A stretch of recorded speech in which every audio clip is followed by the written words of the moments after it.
খুন হয়েছে, দেশে যে কয়টা আয়নাগর হয়েছে, আয়নাগরের মধ্যে যারা নির্যাতিত মজলুম হয়ে জীবন দিয়েছে, কারা কারা জীবন দিয়েছে, কারা কারা ফেরত আসতে পেরেছে, এর একটা লিস্ট পর্যন্ত দিতে ব্যর্থ হয়েছেন।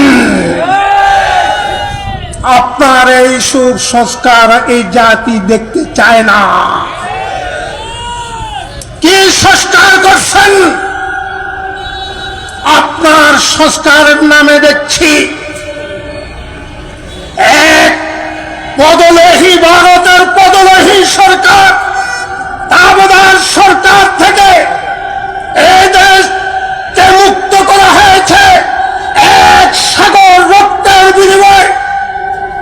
আবার দেখছি কলিডোর দেওয়ার পায়তারা করছেন আরব সরকারের তাবাদের জন্য। দেশবাসী মানবে না। হুঁশিয়ার করে বলে দিতে চাই, খবরদার। দেশের স্বাধীনতা সার্বভৌমত্বের হেফাজত ইসলাম অদন্ত প্রহরীর ভূমিকা পালন করবে।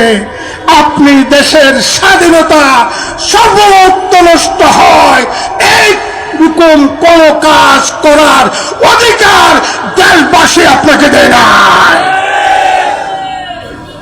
বন্ধুরা আমার,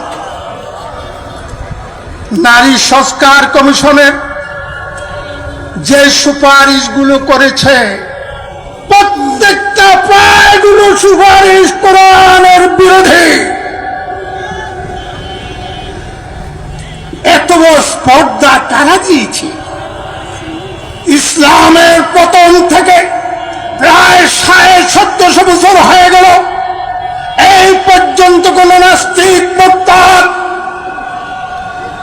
কোন খোদার দোষী এই পর্যন্ত এরকম কোন প্রস্তাব পেশ করার দুঃসাহস দেখায়নি। কিন্তু আপনার কমিশন দেখিয়েছে। এমনকি শেখ হাসিনা সহ তার দোষরদেরকে শাস্তির থেকে মুক্ত রাখার জন্য মৃত্যুদণ্ডের বিধান বহিত করার সুপারিশ করার এত বড় দুঃসাহসকে দিয়েছে। সরাসরি আল্লাহর কোরআনে বলে, ওয়ালাকুম ফিল হায়াতি কিসাস, ওয়ালাকুম ফিল কিসাসি হায়াতুন ইয়া উলিল আলবাব। হে বিশ্বের জ্ঞানীরা, তোমাদের জন্য কিসাসের মধ্যে, মৃত্যুদণ্ডের মধ্যে রয়েছে হায়াত, জীবন। সেই সরাসরি কোরআনের বিরুদ্ধে আপনি শেখ হাসিনা তার দোষরদেরকে বাঁচাবার জন্য, ভারতের ওই পদলেহীদেরকে বাঁচাবার জন্য আপনার এই কমিশনের সুপারিশ বুড়িগঙ্গা নিক্ষেপ করছে। বন্ধুরা আমার, কথা অনেক, সময় কম। পতিতাবৃত্তি, পতিতা শিক্ষার যে সুপারিশ বানা পেশ করেছেন, এই দেশে এটা গ্রহণযোগ্য হবে না।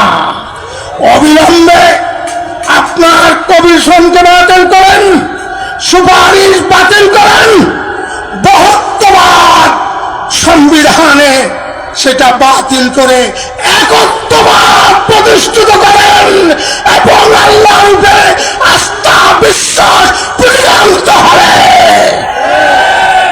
শেষ কথা, খতমে নবুয়ত আল্লাহ রাসূলের সিংহাসন নিয়ে কাদিয়ানীরা আমাদের দেশে টানাটানি করবে। হেফাজত ইসলাম বাংলাদেশের ওলামায়ে কেরাম, নেতৃবৃন্দ, জাতীয়বাসী কোনদিন